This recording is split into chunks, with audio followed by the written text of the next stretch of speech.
മാങ്ങാപ്പഴം കൊണ്ട് ഒരു ചിരിയും കളിയെന്ന് പറയലേ. ഇത്രയും മാങ്ങാപ്പഴമുള്ള സ്ഥിതിക്ക് എന്തെങ്കിലും നമുക്ക് അറിയാവുന്നതെല്ലാം ഉണ്ടാക്കി കൂട്ടിയില്ലെങ്കിൽ മോശമല്ലേ.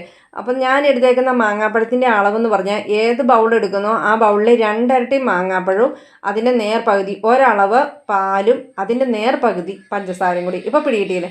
എന്നിട്ട് അത് നല്ലപോലെ അരിച്ചിട്ട് ഇനിയിപ്പോൾ നാരുണ്ടെങ്കിൽ ആ നാരൊക്കെ ഒന്ന് അരിച്ച് മാറ്റി വെച്ചിട്ട് വേണം കേട്ടോ. എന്നിട്ട് അടുപ്പത്ത് വെച്ചിട്ട് ആദ്യം ഒന്ന് നല്ലപോലെ ചൂടിരുന്നോട്ടെ. അത് കഴിഞ്ഞിട്ട് സിമ്മിലിട്ട് വെച്ചിട്ട് ഒരു 3-4 മിനിറ്റ് വരെ അത്യാവശ്യം ഒന്ന് വെന്ത് വരണമേ.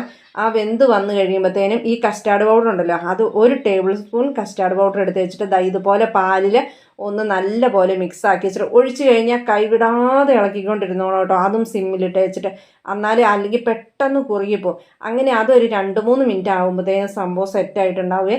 ഇതിപ്പോൾ ഞാൻ എടുത്തേക്കുന്ന കസ്റ്റാർഡ് പൗഡറിൽ വാനില ഫ്ലേവർ ഇല്ലാത്തതുകൊണ്ട് മാത്രമാണ് 1 തുള്ളി വാനില അത് ഓഫാക്കിയതിന് ശേഷം ഒഴിച്ചു കൊടുത്താലും മതി കേട്ടോ. ഒറ്റ തുള്ളി മതി. അതിൽ കൂടുതലായി കഴിഞ്ഞിട്ടുണ്ടെങ്കിൽ ആ രുചി വരും കേട്ടോ. ഇനി പുഡിങ് നേരിട്ട് കഴിക്കാൻ കഴിയാതെ ഇതുപോലെ ഒന്ന് കമത്തി എടുത്തിട്ടൊക്കെ ചെയ്യണമെന്നുണ്ടെങ്കിൽ ചെറുതായിട്ടൊന്ന് നെയ്യ് തടവി വെച്ചിട്ട് ഇതിലേക്ക് ഒഴിച്ച് നല്ലപോലെ തണുത്തതിന് ശേഷം ഫ്രിഡ്ജിൽ വെച്ചാൽ മതി. ഫ്രീസറിൽ വെക്കണ്ട കേട്ടോ. പിന്നെ ഇതിൽ ഒരു തുള്ളി വെള്ളത്തിൻ്റെ ആവശ്യം വരുന്നില്ല. ഒരു 8 മണിക്കൂർ വെച്ചതിന് ശേഷം എടുത്താൽ സംഭവം റെഡിയായി.